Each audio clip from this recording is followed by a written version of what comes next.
सात द्वीप नौ खंड में गुरु से बड़ा न कोई, करता करे न कर सके, गुरु करे सो होए। आज इसी दोहे पे आधारित एक मजेदार कहानी है। आशा करते हैं कहानी आपको पसंद आई होगी। आपसे विशेष प्रार्थना है, कृपया कहानी को पूरा जरूर सुनिएगा। एक समय की बात है, समर्थ गुरु रामदास जी का एक शिष्य था जो भिक्षा लेने के लिए गांव में गया और घर घर भिक्षा की मांग करने लगा।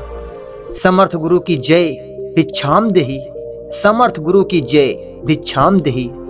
भीतर से जोर से दरवाजा खुला और एक बड़ी बड़ी दाढ़ी वाला तांत्रिक बाहर निकला और चिल्लाते हुए बोला, मेरे दरवाजे पर आकर किसी और का गुणगान करता है, कौन है ये समर्थ? शिष्य ने गर्व से कहा, मेरे गुरु समर्थ रामदास जी जो सर्व समर्थ हैं।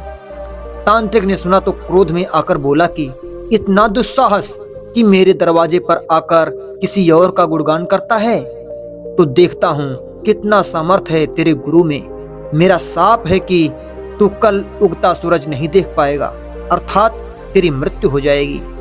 शिष्य ने सुना तो देखता ही रह गया और आसपास के भी गांव वाले कहने लगे कि इस तांत्रिक का दिया हुआ साप कभी व्यर्थ नहीं जाता, बेचारा युवा अवस्था में ही अपनी जान गंवा बैठेगा।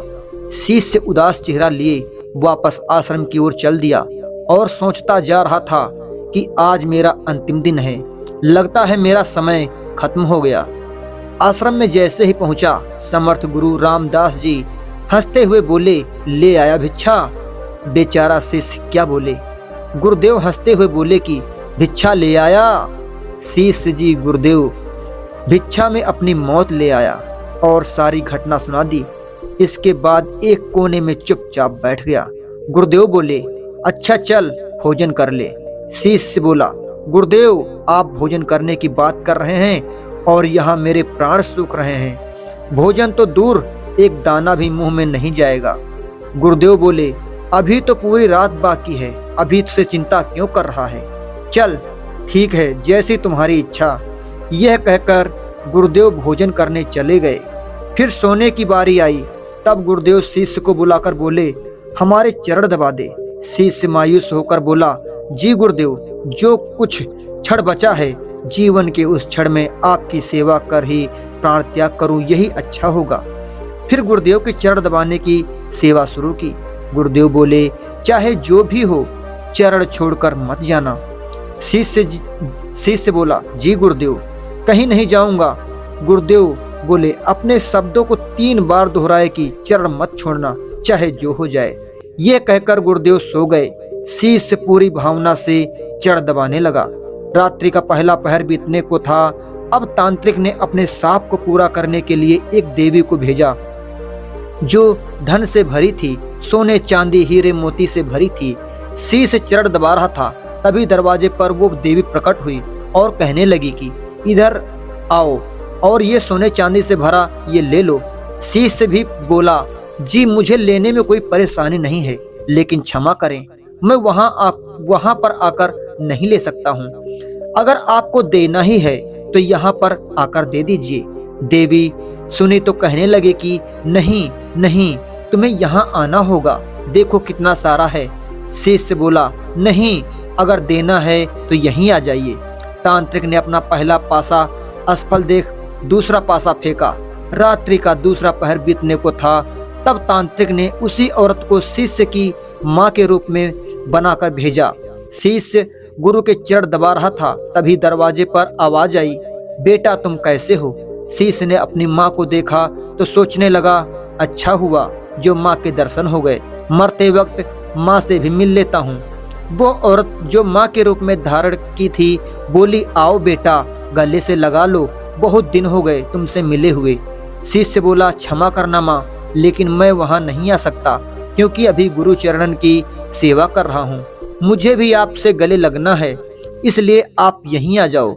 जब उस औरत ने देखा कि चाल काम नहीं आ रही तो चली गई। रात्रि का तीसरा पहर बीता और इस बार तांत्रिक ने यमदूत रूप वाला राक्षस भेजा।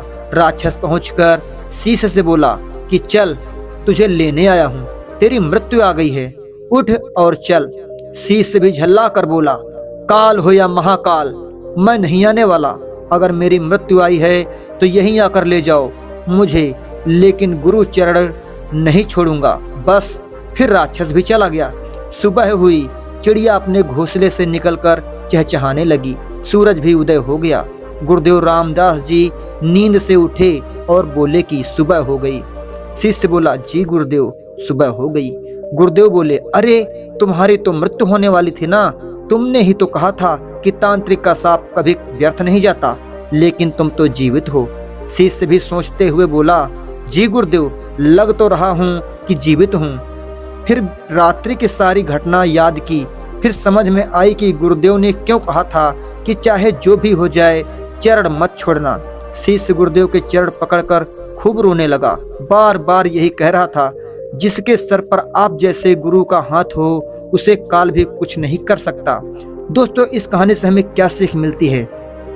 गुरु की आज्ञा पर जो शिष्य चलता है उससे तो स्वयं मौत भी आने से एक बार नहीं अनेक बार सोचती है। तभी तो कहा गया है, 7 द्वीप 9 खंड में गुरु से बड़ा न कोई, कर्ता करे न कर सके, गुरु करे सो होए। स्वयं भगवान श्री कृष्ण गुरु की आज्ञा पर चले, स्वयं प्रभु राम गुरु की आज्ञा पर चले। पूर्ण सद्गुरु में ही सामर्थ्य है कि वो प्रकृति के नियम को बदल सकते हैं, जो ईश्वर भी नहीं बदल सकते, क्योंकि ईश्वर भी प्रकृति के नियम से बंधे होते हैं, लेकिन पूर्ण सद्गुरु नहीं। सो दोस्तों, वीडियो आपको कैसी लगी? आशा करते हैं कि ये कहानी आपको पसंद जरूर आई होगी। अगर ये कहानी आपको पसंद आई है तो आपसे प्रार्थना है कि वीडियो को लाइक करें, साथ ही चैनल को भी सब्सक्राइब करें। वीडियो को फुल वॉच करने के लिए आपका धन्यवाद।